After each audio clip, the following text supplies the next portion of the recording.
주님, 이 시간 함께하여 주옵소서. 요한복음을 통해서 보이지 않는 주님의 세계의 비밀을 깨닫기 원합니다. 우리가 어떻게 구원을 받을 수 있었고 어떻게 예수 그리스도를 믿게 되었는지 그 비밀을 깨닫기 원합니다. 주님의 선물입니다. 주님의 사랑입니다. 그 은혜와 그 벅찬 사랑을 찬양하는 시간이 되게 하여 주옵소서. 이 시간 성령님의 깨닫게 하심이 임하기를 원합니다. 사람의 지혜로는 깨달을 수 없는 그 귀한 비밀을 우리 마음속에 새겨갈 수 있는 시간 되게 하여 주시옵소서. 이 시간을 감사드립니다. 예수님의 이름으로 기도드렸습니다. 아멘. 네, 오늘 요한복음 1장 세 번째 시간, 마지막 시간입니다. 요한복음 1장 48절 주제성구를 우리가 앞에 나와 있는 주제성구를 함께 읽도록 하겠습니다. 함께 읽겠습니다. 나다니엘이 이르되 어떻게 나를 아시나이까? 예수께서 대답하여 이르시되 빌립이 너를 부르기 전에 네가 무화과 나무 아래에 있을 때에 보았노라 라고 하십니다. 나다니엘은 예수님의 제자입니다. 우리도 예수님의 제자입니다.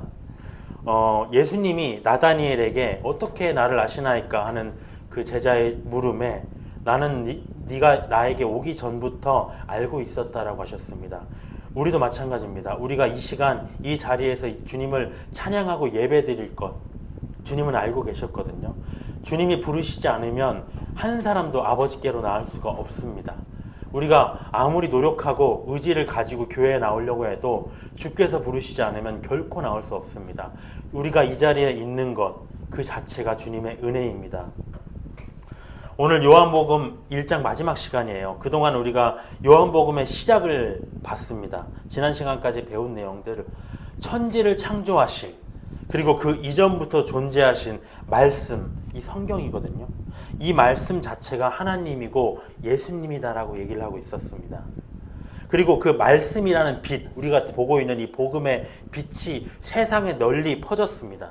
근데 어떤 사람들은 이렇게 예수님을 믿고 그 빛을 받아들여서 우리 안에 있는 어둠들을 내쫓아냈지만 어떤 사람들은 그 빛을 거절하고 어둠에 머물러 있기를 택했습니다. 그리고 이 복음을 전하는 데에는 소리가 필요했다는 거죠. 그냥 전해지는 게 아니라 전달자가 필요했습니다. 그게 바로 누구였느냐? 세례 요한이었고요. 그리고 지금 바로 저와 여러분들입니다. 오늘 예수님은 본격적인 복음 사역을 이제 시작을 하시기 전에 자기의 제자들을 부르세요. 왜? 이제 예수님은 떠나실 거거든요. 그 전에 자기 제자들을 통해서 이 세상에 복음을 전할 자들을 양성하시는 겁니다. 하나님은 사람의 도움 없이도 모든 일들을 하실 수 있어요. 근데 하나님의 방법은 뭐냐면 사람을 통해서 일을 하십니다. 제자들도 처음에는 예수님을 믿지 않았어요. 근데 믿게 된 역사와 과정들이 있었습니다. 우리도 마찬가지 아닙니까? 우리가 예수 그리스도를 믿게 된 것, 과정들이 있었어. 얼마 전에 제가 어떤 목사님의 영상을 하나 봤어요. 그 목사님이 이제 얘기를 하시는데 어떤 성도가 이제 자기를 차로 이렇게 태우고 이제 어딘가를 가고 있었다는 거죠. 근데 그 교회 성도들이 꽤 많았던 것 같아요. 그 성도가 운전을 하다가 갑자기 목사님한테 물어봤어요. 목사님, 제가 어떻게 예수 믿었는지 알고 계시나요? 물어봤다고 합니다. 그러니까 목사님이 모르죠. 한 성도 하나가 다 예수 그리스도를 어떻게 영접했는지 모르는 일 아닙니까? 근데 그 이제 모른다고 하니까 얘기를 해주는데 뭐라고 하냐면 자기 와이프가 먼저 그 교회에 다녔다고 해요. 근데 자기는 뭘 했냐면 주말마다 그 와이프를 교회에 매번 태워다 줬습니다. 그리고 자기는 교회 갈 사람이 아니니까 태워다 주고 자기는 그냥 집에 돌아왔다는 거죠. 그렇게 1년, 2년, 3년, 4년 동안 그렇게 했습니다. 근데 그날 4년째 되는 어느 날에 와이프를 데려다 주고 이제 집으로 돌아가고 있었어요. 근데 운전하고 가다가 갑자기 아무 서사도 없이 자기가 유턴을 하고 있더래요. 그냥 핸들을 확 꺾어가지고 갑자기 교회로, 교회에 가야 될 것 같은 그냥 마음, 이유를 모르겠더래요. 내가 왜 지금 교회를 가고 있지? 어떤 감동 때문에 간 것도 아니고 그냥 핸들을 꺾어서 교회로 가고 있더래요. 왜 나 지금 이러고 있는 거지?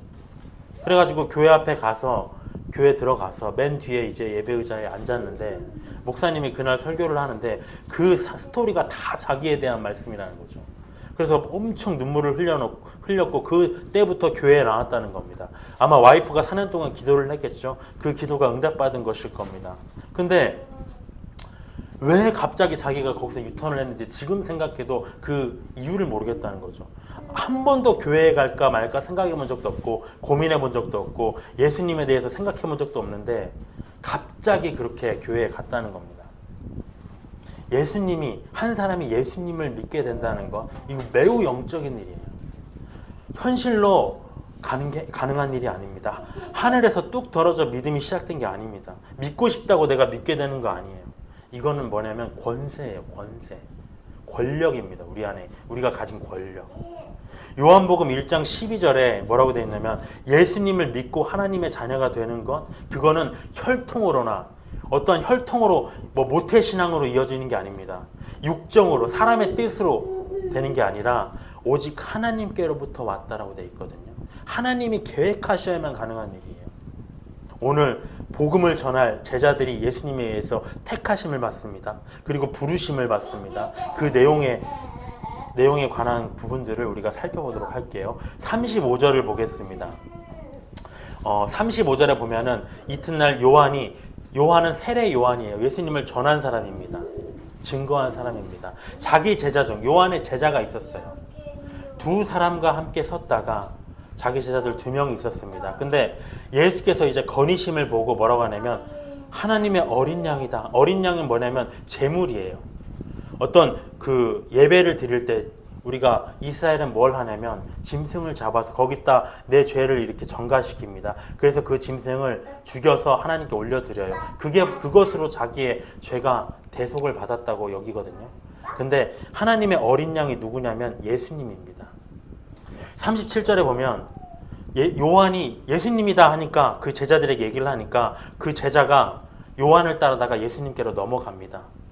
중요한 건 뭐냐? 사람의 입장에서 보면 어때요? 내 제자가 있는데 내가 저 사람이 유명한 사람이 하니까 제자들이 쪼로로 저기 갔습니다. 사람은 뭐라고 합니까? 아, 서운해. 사람의 인간적인 마음은 그렇잖아요. 서운해. 그럴 수 있잖아요. 요한은 그러지 않았어요. 예수님의 제자가 이 2명, 이 누구냐면 원래 세례 요한의 제자였습니다. 그 중에 한 명은 누구냐면 40절에 뒤에 나와 있는데 안드레라는 제자였어요. 그리고 나머지 한 명은 누구냐면 성경에 명확히 안 나와 있습니다. 근데 이 요한복음을 쓴 요한은 이 책을 쓰면서 뭐라고 하냐면 자기를 잘 안 꺼내요.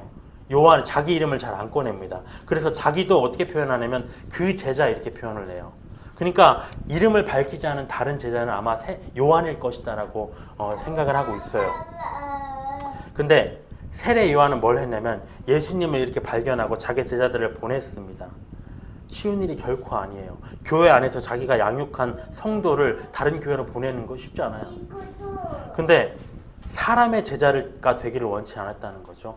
예수님의 제자가 되는 것을 세례 요한은 바랬다는 겁니다. 전에 제가 갈보리 채플 우리 연합회가 있어요. 거기에 이제 수련회를 갔는데 거기 천안에 있는 유대식 목사님의 그 가정과 우리가 교제를 했었거든요. 근데 참 감명을 받았어요. 뭐라고 하셨냐면 그분은 이제 학생 사역을 합니다. 그래서 학생들이 타지방에 있는 애들은 이제 방학 때 잠깐 오기도 하고요. 또 그 지역의 대학생들은 이제 그 학교 다닐 동안에 나왔다가 이제 학교 생활이 끝나면 다시 고향으로 돌아갑니다. 그러니까 정착을 안 하는 거예요, 사실. 근데 그거는 목사들에게는 굉장히 좀 마음 아픈 일이거든요. 우리 교회가 성도로 이제 함께 죽을 때까지 같이 가는 걸 원하는 거지 그렇게 훅훅 떠나는 걸 원하지 않아요. 근데 그 목사님한테 저희가 서운하지 않으세요? 그렇게 떠나버리면 잘 키워놨는데. 근데 그러지 않는다는 거죠. 자기는 이렇게 키워서 모르는 사람들에게 복음을 전해서 또 보내고 새로운 사람들을 받고 이게 주님의 뜻이라는 거예요. 근데 그분은 특징이 뭐냐면 사역에만 힘을 쏟으세요. 그래서 말에 힘이 없어. 말할 때도 이렇게만 말을 해요. 사역 외에는 아무것도 힘을 안 써요. 그 말투로 이렇게 얘기하시는데 진짜 존경스럽더라고요. 사람의 제자를 만들지 않는다. 38절에 보면 이제 그 세례 요한의 제자들이 자기를 따르니까 예수께서 돌이켜서 따르는 것을 보시고 물어 이르시되 뭘 구하느냐? 뭘 원하냐는 거죠. 나한테 뭘 돈을 원하느냐? 내가 너한테 복을 주기를 원하느냐? 그러니까 뭐라고 했냐면 라삐어 어디 계십니까? 합니다. 이거 무슨 말일까요? 이건 뭔 말이냐면 선생님 거처가 어디 있냐를 물어보는 거예요. 어디서 지내십니까? 왜? 자기들이 가서 예수님과 함께 말씀도 듣고 교제하고 싶어서. 뭘 원하는 게 아니라 당신과 말도 하고 내가 하고 싶은 말도 하고 당신의 말도 듣고 당신과 교제하고 싶다는 거죠. 당신이 계신 곳에 가서. 저는 돈을 바라는 것도 아니고요. 뭔가 복을 바라는 것도 아니고요. 그냥 당신과 얘기를 좀 하고 싶습니다. 이게 제자의 자세죠. 39절에 예수께서 이르시되 그래 와서 봐라 내가 있는 곳 알려줄게. 그러므로 그들이 가서 계신 데를 보고 그날 함께 거하니 때가 10시쯤 되었더라. 교회가 이러한 역할이 필요합니다. 우리가 교회 나갈 때 뭐라고 하냐 그냥 예배만 드리고 쭉 갈 수가 있어요. 근데 그건 수박 겉핥기 같은 신앙생활로 해서는 안 됩니다. 손님처럼 갔다 오면 안 돼요. 그냥 내가 이날 교회 안 나가도 그럴 거면 교회 나올 필요가 없죠. 그냥 영상으로 봐도 되잖아요. 편리하게. 근데 왜 교회에 나오는가? 여기 안에 역사하시는 성령님의 역사, 그분이 조명하시는 말씀의 그런 깨달음을 듣기 위해서 오는 거잖아요. 예수님이 와서 보라 한 건 뭐냐면 그냥 기웃거리라는 게 아닙니다. 손님처럼 보라는 게 아니에요. 가까이 와가지고 나와 함께 지내면서 내가 무슨 생각을 하는지 나의 말을 너가 들어보고 너는 무슨 생각을 하는지 뭔 고민이 있는지 서로 대화하면서 친교하자. 이게 예수님과 우리의 신앙생활입니다. 40절에 보면 요한의 말을 듣고 예수를 따르는 두 사람 중에 하나는 시몬 베드로의 형제 안드레라. 안드레가 먼저 믿은 거예요. 41절에 그가 먼저 자기의 형제 시몬을 찾아 말하되 우리가 메시아를 만났다고. 이거 뭐 하는 겁니까? 전도하는 거예요. 메시아는 번역하면 그리스도라. 히브리어 우리가 메시아라는 말을 알아요. 헬라어 그리스도라는 말이 있습니다. 이건 같은 말입니다. 기름 부음 받은 자라는 뜻이에요. 성령의 기름 부음을 받은 자. 예수님을 가리키는 말이죠. 42절에 데리고 예수께로 오리. 데리고 왔어요. 보시고 이르시되 네가 요한의 아들 시몬이니 장차 게바라 하리라 하시니라. 게바는 번역하면 베드로라. 베드로 우리가 알고 있죠. 히브리어 시몬이라는 말은 무슨 말이냐면 들으심이라는 말이에요. 들으심. 원래 베드로의 말이 들으심이었어요. 근데 이 아람어 게바 그리고 헬라어 베드로는 같은 말인데요. 이건 무슨 뜻이냐면 바위라는 뜻이에요. 그러니까 너는 옛날에 들으심이라는 네 이름을 가졌다면 너는 이제부터는 바위야, 돌이야라고 하신 겁니다. 왜? 우리가 신앙을 가질 때 그냥 듣는 사람이 있어요. 그냥 듣는 사람. 이거와는 다릅니다. 어떤 게? 단단한 바위 같은 믿음, 반석 같은 믿음을 가진 사람은 차이가 있어요. 예수님이 그렇게 만드신다는 거죠. 너는 지금 그냥 나한테 듣는 수준이지, 근데 나중에는 반석 같은 믿음으로 나를 위해 목숨까지 헌신하는 제자가 될 거야 라고 합니다. 근데 여기 보면 요한이 지금 계속 나와요. 요한이 세 명이 나와요. 여기서 우리가 보면은 요한의 제자, 요한복음을 쓴 요한도 있고요. 앞에 세례 요한도 있습니다. 그리고 여기서 뭐냐면 그 베드로의 아버지가 요한이에요. 또 그러니까 이걸 구분해서 우리가 봐야 됩니다. 안드레가 먼저 예수님을 만났어요. 그리고 믿음의 확신을 가졌습니다. 그리고 자기 형제 베드로에게 전도했습니다. 마찬가지로 요한도 어떻게 했냐면 예수님을 만났어요. 그리고 자기 형제 야고보에게 전도했을 거잖아요. 근데 우리가 이 예수님에 대해 알게 된 네 사람은 다 어부였어요. 다 어부. 근데 안드로와 베드로는 다른 복음서에 나오지만 그물을 던지는 중에 예수님이 부르셨습니다. 요한과 야고보는 그물을 깁고 있어요. 빵꾸난 그물을 깁는 중에 부르셨어요. 나를 따르라 부르셨어요. 그때 그물을 버려두고 따랐다라고 하거든요. 근데 마태, 마가복음만 보면 우리가 부르자마자 그냥 갑자기 따랐구나 그 생각을 하는데 여기 요한복음을 보면 어떻습니까? 서사 없이 예수님 믿은 게 아니에요. 한번 와서 봐봐. 먼저 믿은 사람들이 전도를 해가지고 데리고 와서 뭔 말하는지 한번 예수님을 들어봐봐. 과정이 있었습니다. 그 과정 속에서 때가 돼서 나를 따르라 했을 때 따는 거죠. 43절에 보면 이튿날 예수께서 갈릴리로 나가려 하시다가 빌립을 만나 이르시되 또 다른 제자예요. 나를 따르라 하시니까 빌립은 누구냐면 안드로와 베드로와 한 동네 베세다 사람입니다. 누구한테 전도받았을까요? 안드로와 베드로죠. 그들이 먼저 믿었으니까 빌립을 또 얘기한 거죠. 다 그 지역에서 점점점 퍼져나가는 겁니다. 서사 없이 생기는 게 아닙니다. 근데 그 빌립이 누구를 전도하냐면 또 나다니엘을 전도해요. 45절에 보면 빌립이 나다니엘을 찾아 이르되 모세가 율법에 기록하였고 구약 성경에 나왔고 여러 선지자가 기록한 그 사람 메시아 그리스도 구원자 예수님을 우리가 만났는데 누구냐면 요셉의 아들 나사렛 예수다. 그러니까 46절에 나다니엘이 이르되 나사렛에서 무슨 선한 것이 날 수 있느냐. 그러니까 빌립이 와서 봐라라고 합니다. 이게 뭐냐면 나사렛을 지금으로 치면은 그냥 어디 시골 마을일 것 같아요. 완전 시골 촌구석. 근데 지금 나다니엘이 왜 얘기를 하고 있냐면 야, 촌구석에 있는 사람이 무슨 구원자가 나. 서울에서 나야지. 서울 같은 대도시에서 구원자가 나야지. 무슨 촌구석에 있는 사람이 무슨 구원자냐 얘기하는 거예요. 이게 뭐냐? 출신만을 보는 거죠. 나사렛이라는 촌구석. 그 사람은 구원자가 될 수 없다. 사람의 시각이에요. 사람의 눈.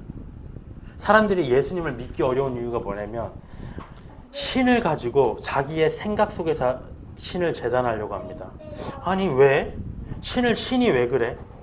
자기의 편견과 한계 속에서 보려고 하는 거거든요. 아, 예수님이 죽은 자를 살리셨대. 아, 말이 돼? 그러면은 죽은 자를 안 살리신 분이 신이 돼야 됩니까? 아니죠. 신이라는 거는 우리의 한계와 이상을 넘어서는 존재거든요. 근데 우리는 누군가를 신을 믿으려고 할 때 자기의 편견 속에서 그분을 낮춰 보입니다. 그래서 믿어지지가 않는 거예요. 천지를 창조하신 하나님의 아들이에요. 그분이 이 땅에 어디에서 태어나는가가 뭐가 중요합니까? 근데 사람들은 뭐라고 하냐면 자기 이성 밖에 있기 때문에 성경의 내용들, 아픈 사람을 고치고 초자연적인 일들 말이 안 돼. 그렇게 안 믿으려고 합니다. 근데 그런 일을 못 하시는 분이면 하나님의 아들이 아니죠. 그런 자들에게 권할 수 있는 말이 뭐냐면 와서 봐라. 이거밖에 없어요. 와서 봐라는 건 뭐냐면 아까 말했죠. 그냥 와서 손님처럼 기웃거리라는 말이 아니라 교회에 나와서 성경 말씀을 한 6개월 정도 꾸준하게 들어보라는 거예요. 제가 안타까운 건 뭐냐면 제 지인 중에 제가 계속 말씀드리지만 성경과 예수님에 대해서 많이 찾아보는 분이 계세요. 근데 뭘 보냐면 유튜브를 봐요.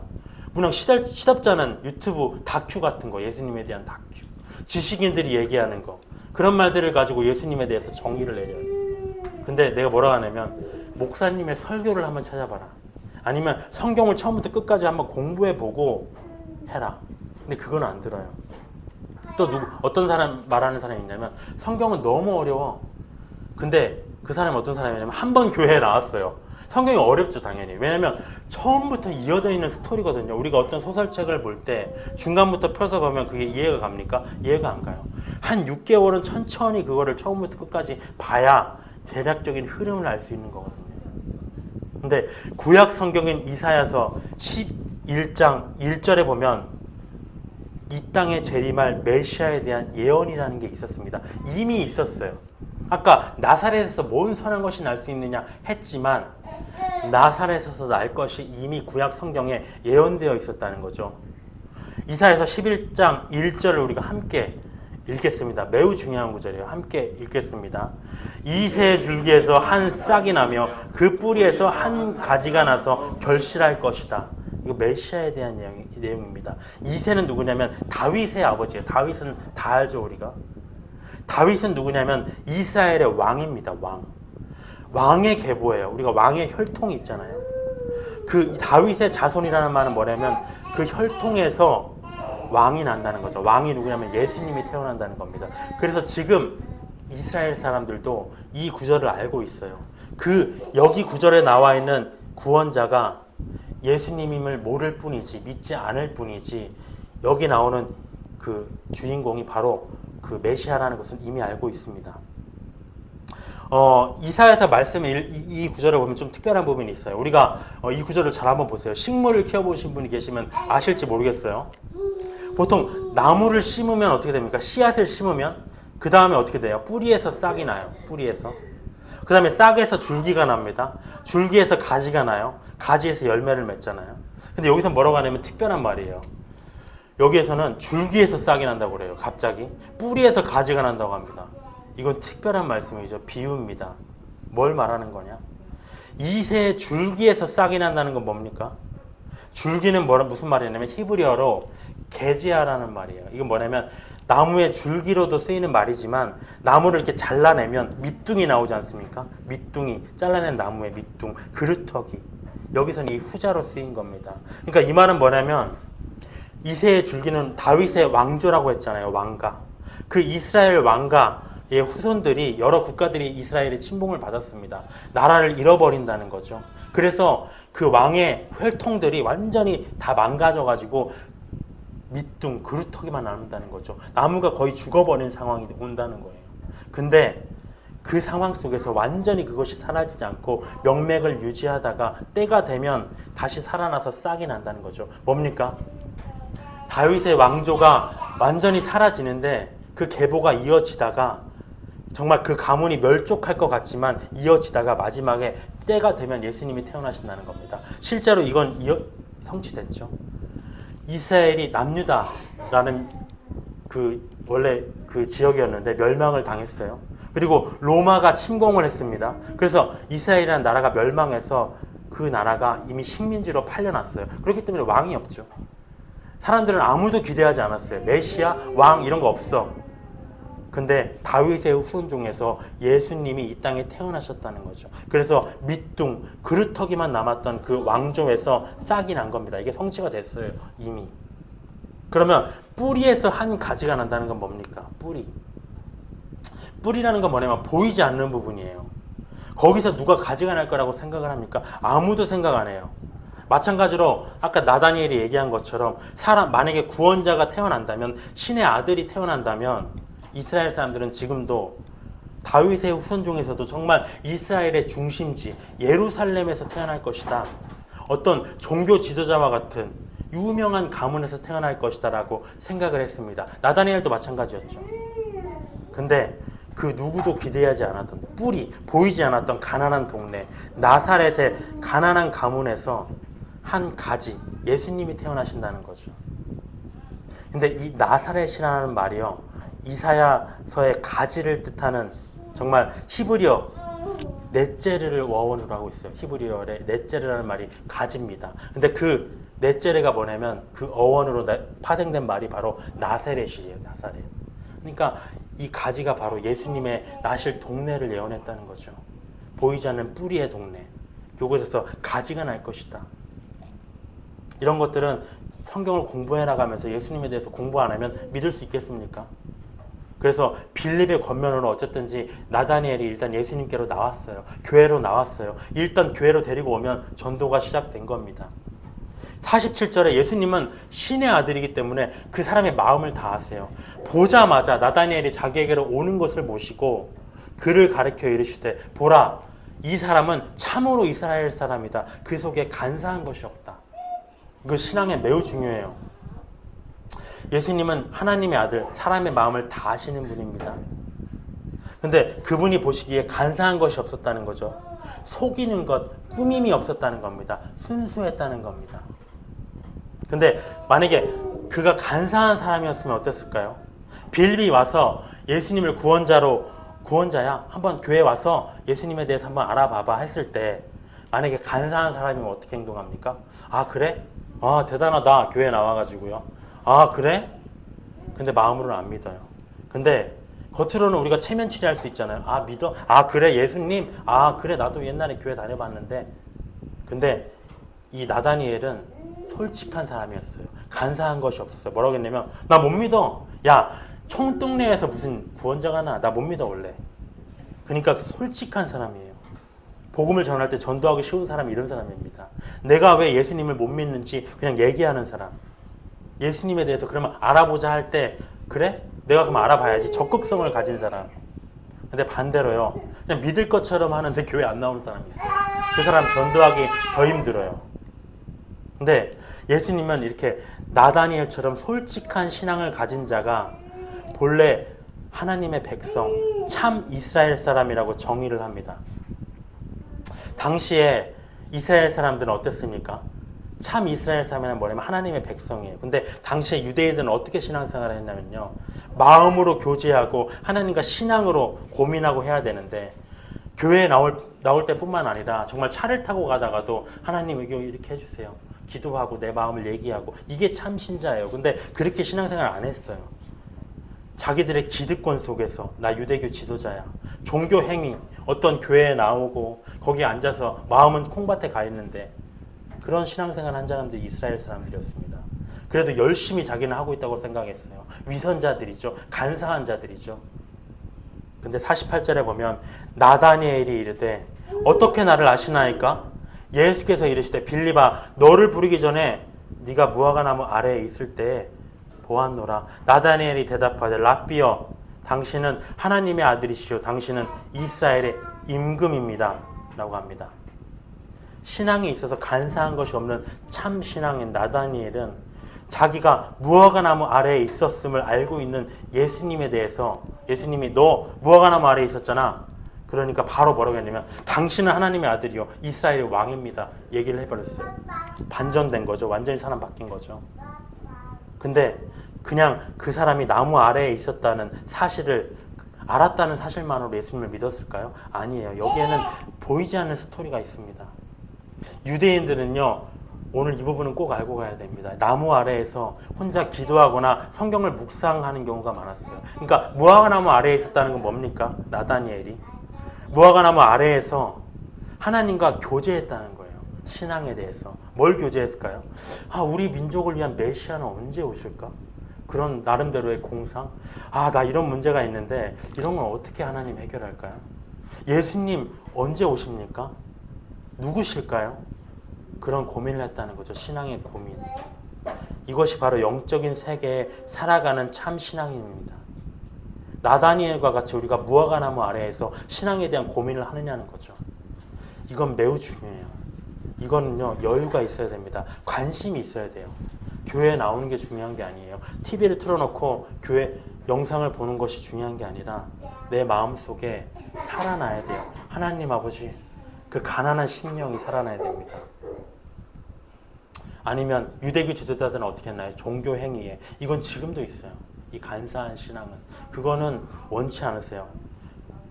이것들은 누가 해줄 수 있는 게 아닙니다. 이건 누가 해줄 수 있는 게 아니에요.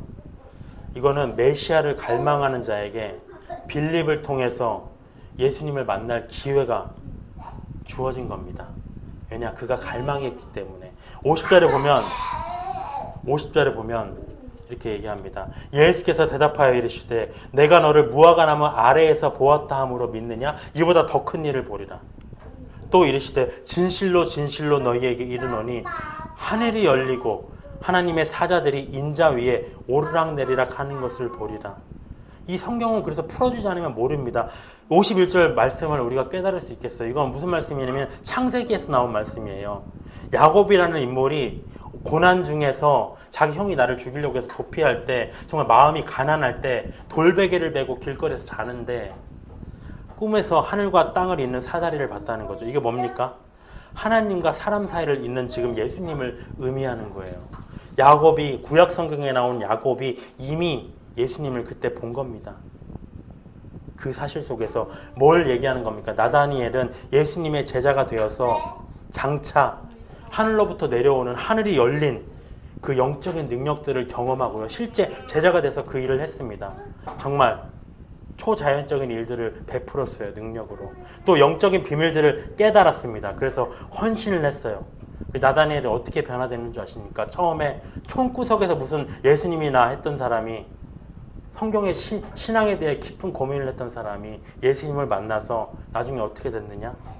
아르메니아라는 구전에 의하면 성경에는 나오지 않지만 아르메니아라는 지역에서 복음을 전하다가요 산채로 가죽이 벗겨졌습니다. 예수님보다 더한 고통받았어요. 그리고 십자가에 못 박혀 순교했습니다. 그가 순교할 때 스데반처럼 하늘이 열렸다고 합니다. 스데반은 돌에 맞아 죽었어요. 근데 우리가 신기하지 않나요? 왜 사람들이 예수님을 위해서 죽어? 순교자들 있잖아요. 이거는 아무나 못하는 거예요. 나다니엘이 뭘 깨달았을까요? 스데반도 마찬가지입니다. 근데 스데반이 돌에 맞아 죽을 때 하늘이 열린 걸 봤다고 했거든요. 성경에. 여기 보면은 하늘이 열렸다라는 내용이 있잖아요. 아마 하나님이 인자의 우편에 서가지고 예수님이 하나님 우편에 서서 아마 팔 벌리고 그 나다니엘을 환영했겠죠. 장차. 나다니엘이라는 이름의 뜻이 뭔지 아십니까? 하나님의 선물이라는 뜻이에요. 아까 게바는 돌이거든요. 반석 같은 믿음. 근데 이 나다니엘은 하나님의 선물입니다. 요한복음이라는 건 뭐냐면요, 사람이 어떻게 구원받는가, 믿게 되는가, 보이지 않는 영적 세계에 대한 비밀에 관한 그 복음의 그런 내용들을 설명하는 복음서입니다. 보이지 않는 세계. 나다니엘이 어떻게 믿었는가. 이 배경들을 보지 않으면 무화과나무에서 그거를 본 거 가지고 얘가 예수님 믿었구나. 아무 쓸데없는 그냥 풀이죠. 하나님의 선물로 구원을 받은 것이다. 주께서는 오늘 이 말씀 속에서 저와 여러분들을 무화과나무 아래로 초대하고 계세요. 우리가 신앙에 대해 고민하는 그 자리가 바로 무화과나무 아래입니다. 무화과나무 아래에서 예수님에 대한 사랑, 예수님이 주시는 사명, 다가올 그 나라, 고민하는 우리를 원하신다는 거죠. 매일매일 쫓겨가지고 정신없이 그냥 흘러가는 대로, 그리고 시간 되면 앉아가지고 그래 예배 시간이지, 정신이 하나도 없어요. 그런 상태에 있는 걸 원하시는 게 아니라 내가 살아가면서 매일매일 너무 힘드네요 오늘. 오늘 왜 이렇게 힘들죠? 오늘 어떻게 신앙생활 해야 되죠? 내 아이가 아프네요. 이걸 원하신다는 거죠. 성경 말씀을 붙잡고 이게 무슨 말씀인가 상고하면서 보이지 않는 영적인 세계에서 살아가기를 기대하십니다. 이 시간 기도로 마치도록 하겠습니다. 주님 감사합니다. 우리가 어떻게 믿게 되었는지요. 그것은 우리가 잘한 것 같고 우리가 의지로 그렇게 믿게 된 것 같고 하지만 모든 것은 주님의 섭리 안에 있는 주님의 계획 안에 성취입니다. 이 세상의 모든 것들은 하나님의 오른손의 주권으로 만물을 붙들고 계신 주님의 능력으로 붙들려 있습니다. 구원받을 자는 구원받을 것이고 버림받을 자는 버림받을 것입니다. 이 마지막 때에 만약에 버림받는다면 지옥의 불구덩이에서 살아서도 지옥, 죽어서도 지옥을 경험할 것입니다. 하지만 이 간단한 선택으로 예수 그리스도를 믿는 그 선택으로 인하여서 우리는 하늘을 상급으로 받고 천국을 소유할 것입니다. 이 땅에서와는 비교할 수 없는 평안과 기쁨과 즐거움을 누릴 것입니다. 영원히 하나님과 함께 영생을 누릴 것입니다. 그 나라를 고대하는 자들이 되게 하여 주옵소서. 삶이 힘들 때마다 주님을 붙잡는 우리가 되게 하여 주옵소서. 문제들은 더욱 많아지고 어려움은 더욱 많아지고 괴로움은 더욱 많아지고 우리의 신앙의 불씨를 꺼뜨리려는 찬물의 그 끼얹음은 더욱더 우리 삶 속에서 많아질 것입니다. 하지만 그때마다 예수님의 은혜를 생각하게 도와주시옵소서.